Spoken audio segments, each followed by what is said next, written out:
Hello, I'm William, and we're in Hutgudebook Leuven, and I'm with author Helen Berhane, Berhane, and she's written the book Song of the Nightingale.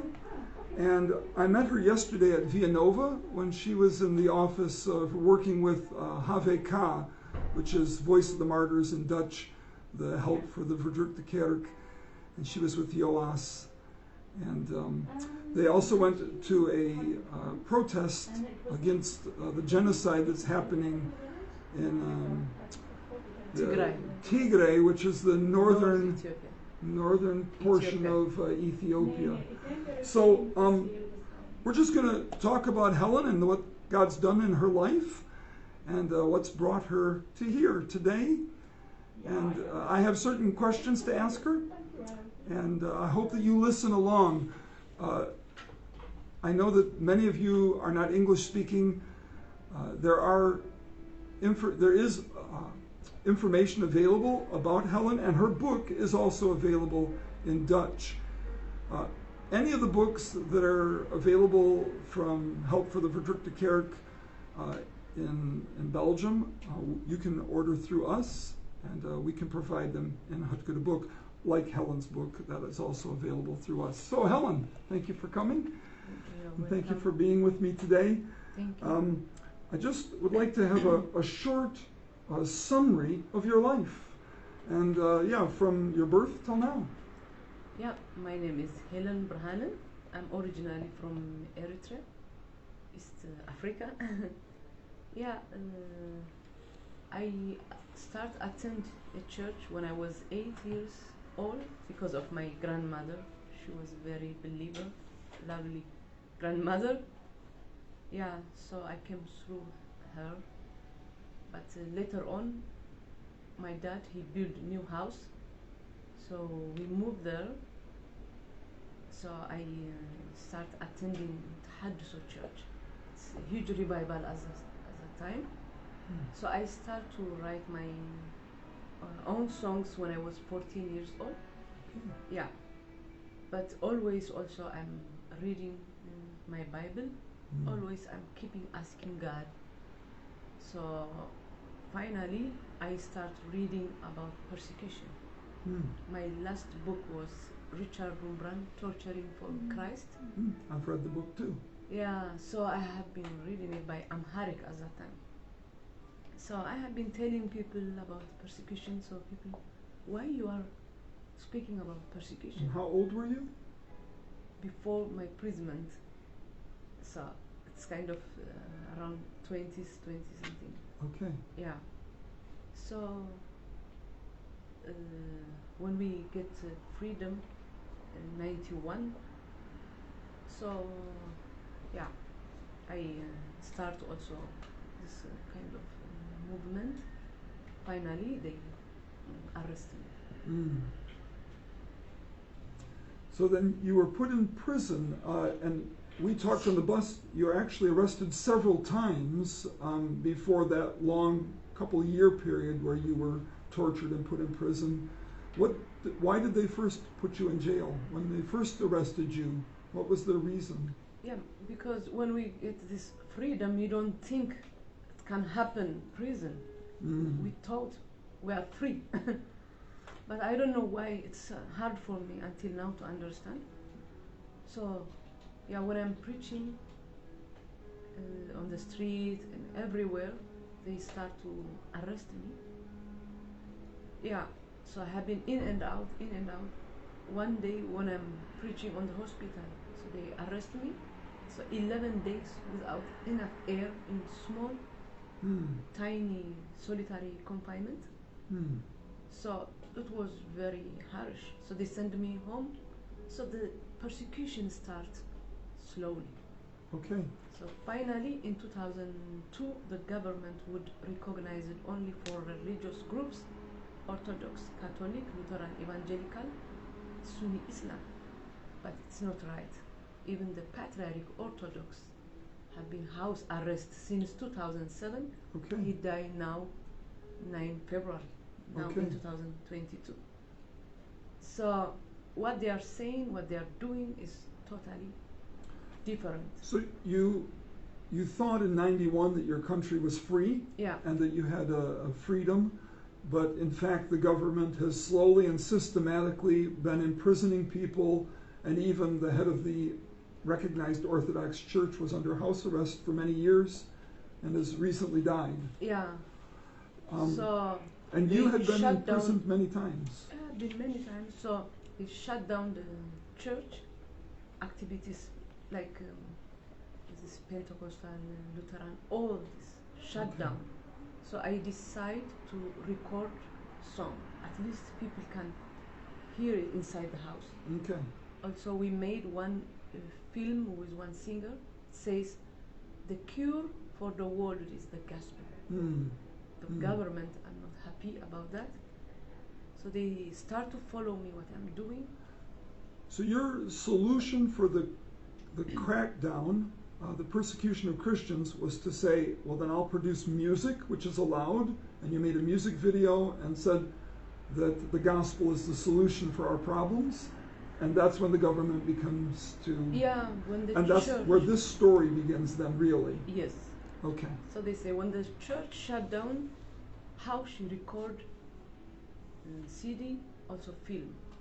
But I'm happy this CD distributed all over the world, not only in Eritrea. So I'm happy. Also the film, also helping many people. But when I'm teaching around 1 month, young people, it's real underground. So they come in the night around 2 a.m. Yeah, they beat us a lot. So they took us to the police station. So you were doing Christian ministry secretly, even though it was against the law, Yeah. Teaching young people the Bible and about worship and praise, and the government came at 2 o'clock in the morning, found you, and they beat you all, and they put you in jail. Yeah. Okay. So Is this when you were then placed with other persecuted Christians in a container? I read that portion of the book. yeah. Or was that before then? Did that happen immediately, that you were put in the container jail? No, first they took us to the police station, but I have been in that area, in and out. I know that area. So when I arrived there are a lot of women by other case. I met there, so I say, the church is shut down, so now it's a good opportunity to preach the gospel. So I start telling them about love of God. So also singing every evening. So one night they found out I'm encouraging there, so they torture me.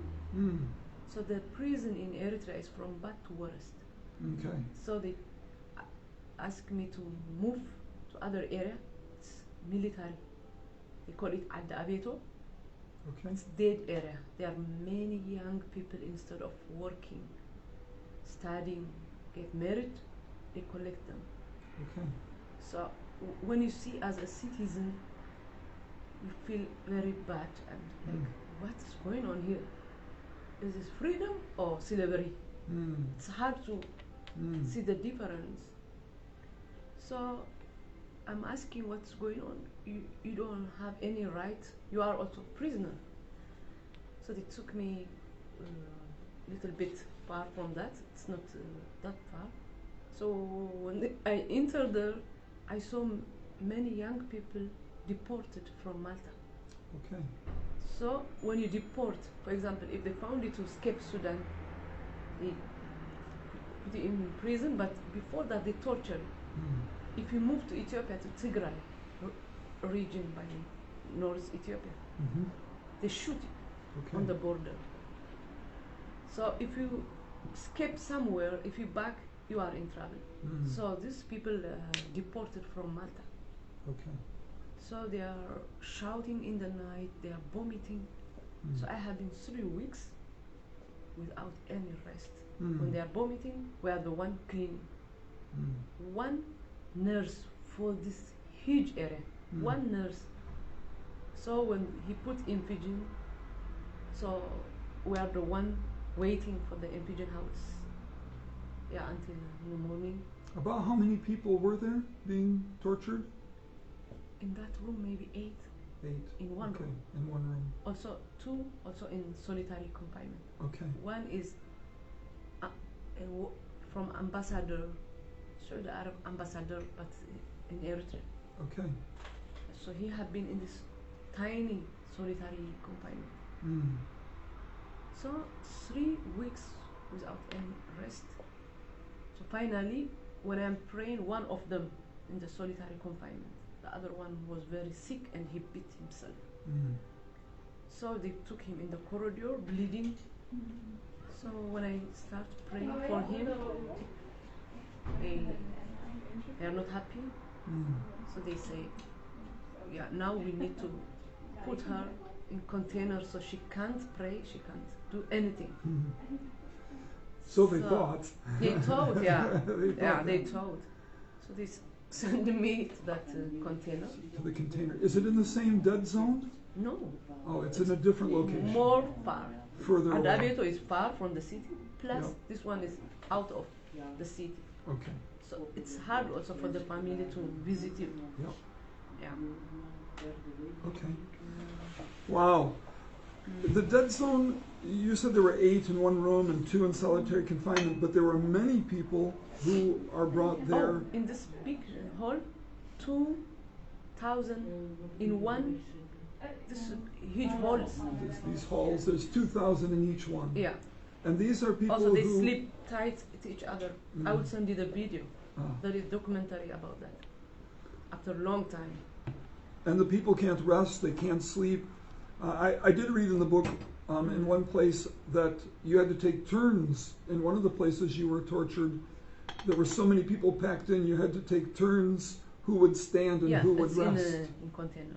Yeah. Because this tight place, also it's another torture. Because if you don't have space, you can't sleep.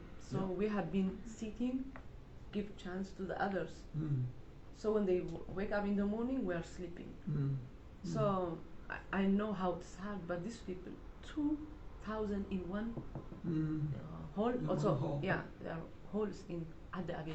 And those people in that dead zone, the 2,000 in one hall, 2,000 in another hall, they're not being detained because they're Christians, just because of economic and cultural and yeah, we have 360 prison, but the one we have before one university shut down. Okay.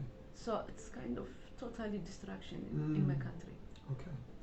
So I know you're here, and I will get to this at the end of the interview. You're here to be part of the protest that happened yesterday against the genocide in Tigray. But there are really 2 stories here.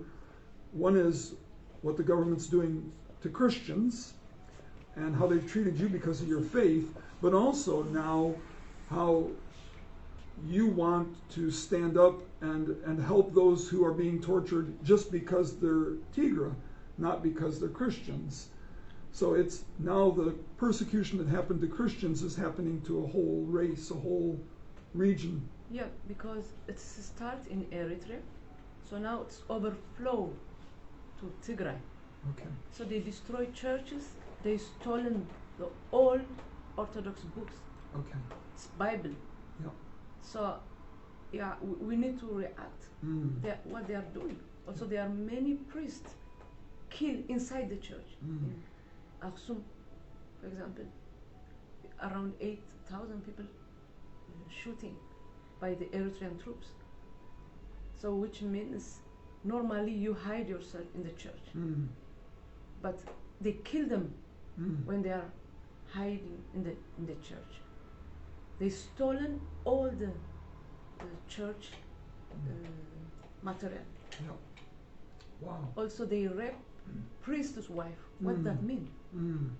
So we need to react as a human being also. Yep. It's not only damaging people, also damage also Church of Eritrea, also Church of Tigray. Okay. There's a section in your book where you describe being in the container with other Christians.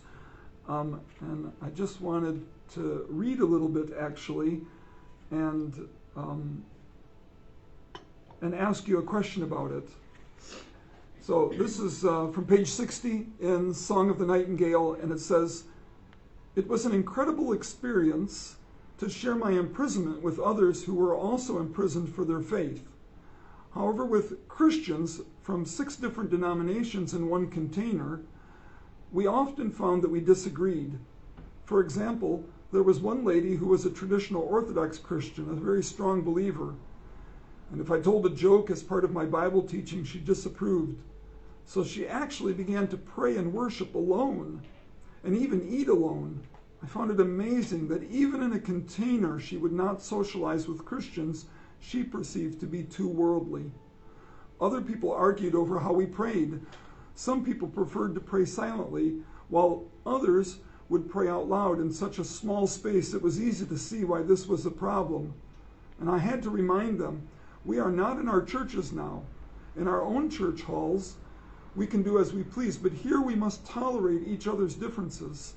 If we keep fighting, they may send us to the underground prisons in the mountains. So we must be thankful for our freedom to worship together here and not argue about the ways we used to worship when we were free. The atmosphere inside the container was often worse than outside among the prison guards." And then you go on to say how things were better. There was a problem over possessions, but ultimately you were able even to have communion together. Yes. So I want to know more about really what's quite shocking, that people imprisoned for their faith still can't agree and get along. What have you learned in that situation that you could maybe help us? Yeah, because always, from a young age, always I say, unity is power. We need to unite. If God is in the center, why we are split, or how come? Yeah, maybe in the politics or something they can have difference, but if you come to the church, doesn't matter what kind of you believe, but we have a common to serve Christ. So this woman, they came late. I'm the one have been there. So one is in the corner because they have different religion. So I was very, kind of anger and shouting, you need to stop. Okay, when we are outside in big churches, it's not healthy, but okay. But inside this tiny metal shipping container, to separate, I don't accept that. So finally they cry. So I say, hold each other. Even the guards came, what are you doing at that time? But they didn't say anything, luckily.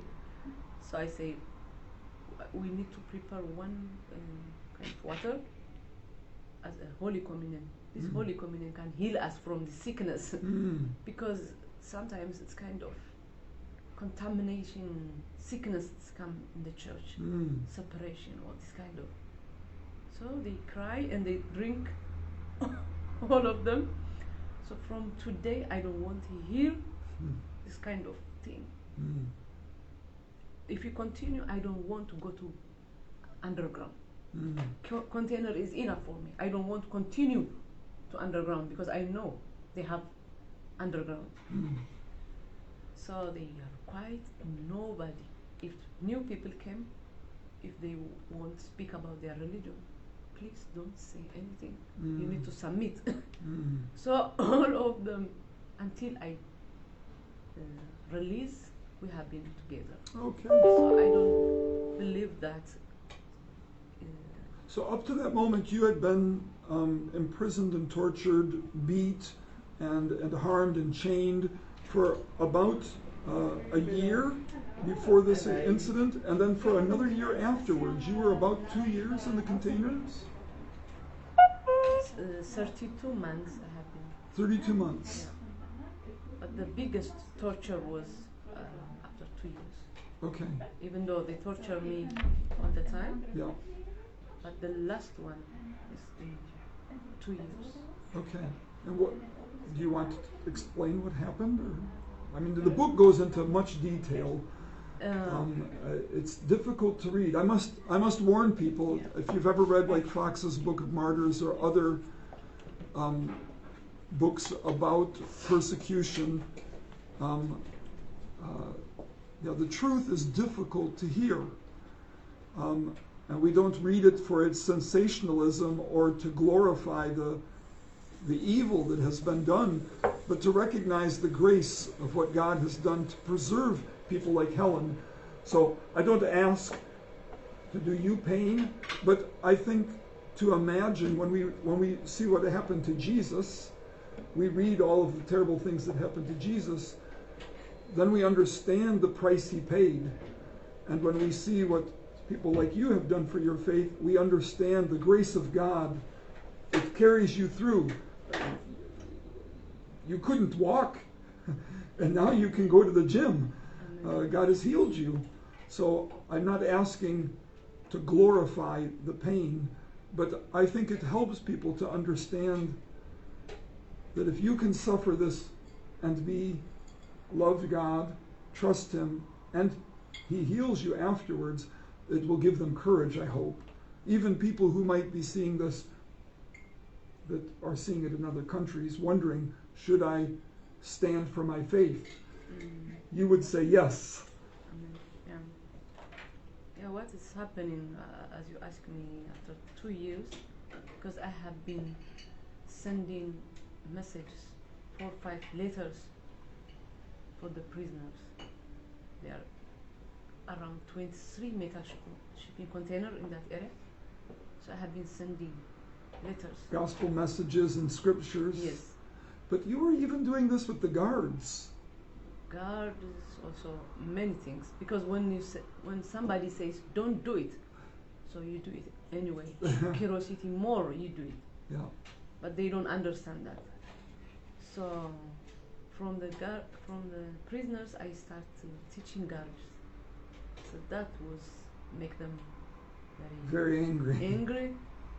So they torture me very badly. They ask me to move from the container, and they ask me to sit in the middle of dirt, so all the containers can see.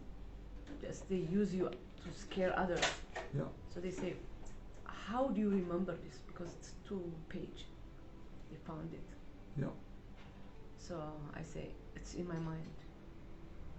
Where is the Bible? Where? I don't have Bible. So they ask you, as everyone's watching, where did you get this to write the Bible and the Bible teaching? Yeah. They couldn't trust that your faith was in your heart and mind. Yeah, because they think they put you in this metal shipping container to forget everything. Yeah. Because the container have something to damage you. Yeah. Even you can't keep things for long in container. So they know that how they can damage people. It's very heat, suffocated, you feel dizzy. Yeah.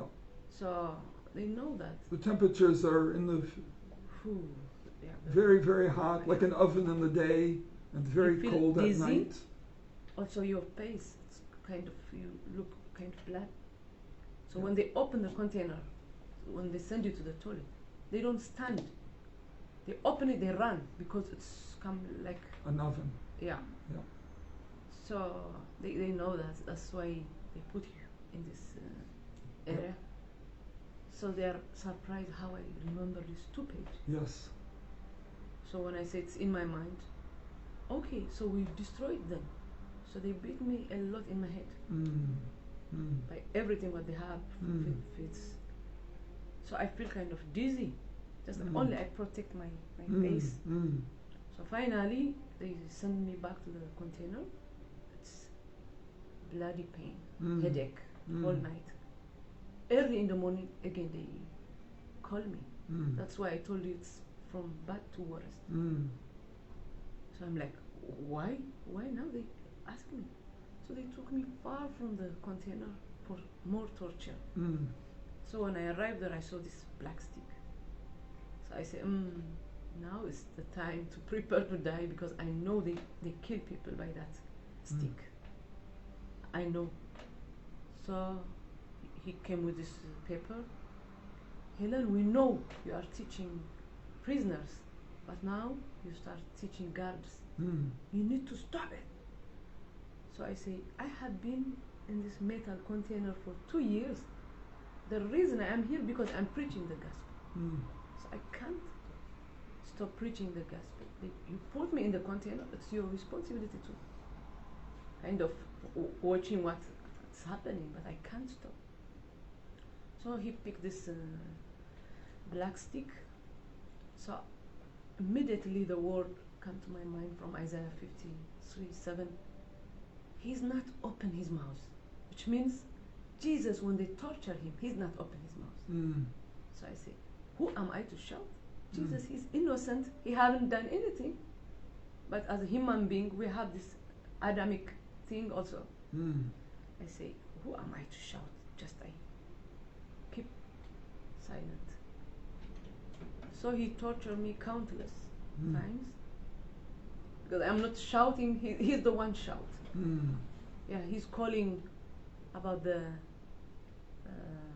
what he call, yeah, they have these words by the name of the martyrs in the war.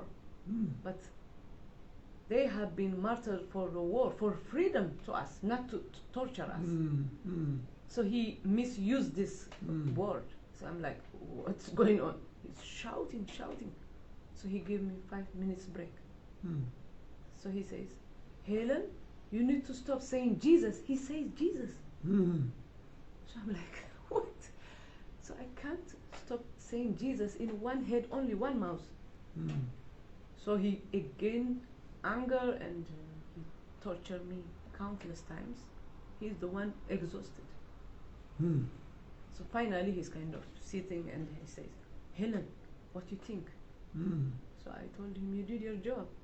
And then my job, we are both doing fine. But I don't feel any hatred. I'm surprised. But I found out later, it's kind of, when Jesus, they torture him, he says, they don't know what they are doing, forgive them. Also, Stephen also says, they don't know what they are doing, forgive them. So these words, I have been reading it from young age, but I don't understand. But at that moment, because when you are in difficult times, God gave you grace to forgive these people. It's not by my power, but by His power, I forgive them. Also, it's good for me to continue my life, to forgive. Otherwise, you stuck. Then you're a slave. Yeah. So. Wow. It's not easy to listen to. I'm sure it's not easy to always talk about it. You have a ministry, the Nightingale Ministry in Denmark, and you sing, and you travel and share your story and preach. But actually, you're not doing that here. You've come here to protest. So could you just tell everybody, I've already heard a bit of it, but just exactly what's the situation? Joas, the director of HVK, yesterday said that what the world doesn't understand is that the president got a Nobel Peace Prize for helping bring peace, and yet he's the one who's doing this genocide. So maybe you can tell us more about that. What about the protest, and where it was and who was there, and to tell you. Yeah, tell. You can tell everybody. Yes. We got a president in Ethiopia, so they give him Nobel Peace Prize because he says he will make peace with Eritrea. But he come peace by the other hand, also weapon by the other hand. So he create war against Tigrayans from northern Ethiopia, which means Washington DC attacked New York. It's kind of in one country. He's killing his own people. Ethiopians kill Ethiopians. But the worst thing, he invite the worst dictator, Eritrea, Isaias Afwerki. He can torture his people. So he entered to Tigray because he started to us for 30 years. That's why we leave the country. So now he moved to our neighbors, North Ethiopia, Tigray. He destroyed churches, he destroyed hospitals, he killed many people, raped women by 15, 10, more than for one woman. And many priests died and stolen the church properties, and they raped the priests' wives. So no electricity, no water, no bank, no school. He destroyed everything in Tigray. So that's why I have been standing to be voice for the voiceless. I don't know why he came to Belgium. I don't understand. Ethiopia is guilty of genocide, but they invite him to EU. Yesterday he had been there.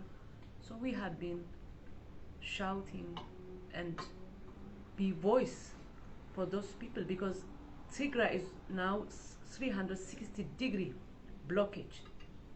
No food, nothing. So people start dying, starving to death. So that's why I came to be voice for the voiceless. Okay. So that was yesterday. You may or may not have seen it in the news, but on the website and the Facebook of the Help for the Verdrukte Kerk, HVK, or the Voice of the Martyrs, there's video and interviews and information about the protests yesterday, and also how you can help, how you can pray, and how you can intervene, and also how you can ask the government here in Belgium or wherever you are in the world to stand up and be aware of the genocide that's happening, and how the leader of the dictator of Eritrea has been invited into Ethiopia to attack the Tigran people. So, Helen, why don't we wrap it up by hearing about the ministry you have and what you do in Denmark. You live in Denmark? Yes. And you have a Song of the Nightingale ministry, and that ministry helps people who have hardship. Yeah, we have been helping even for Tigrayans, because they lost their children. Mm. Yeah, there are many mothers, they lose their children. Some people fall from the family. They are bury their children by themselves. Mm. So we have been helping a little bit. So now it's totally blocked. Mm.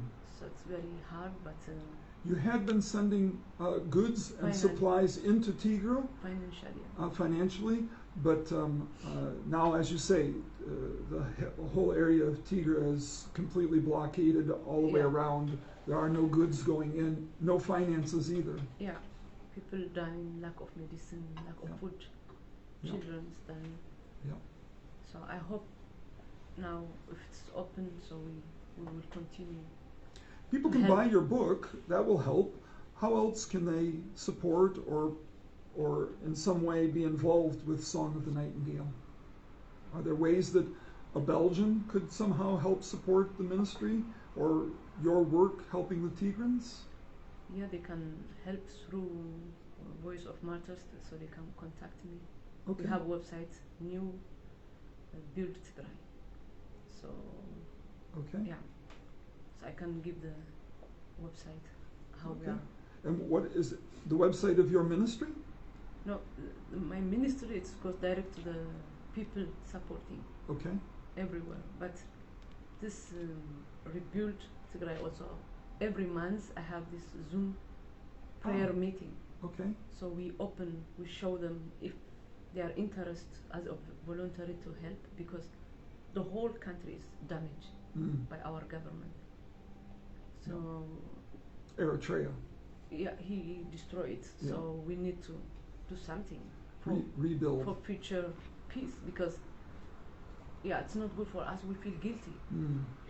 Yeah.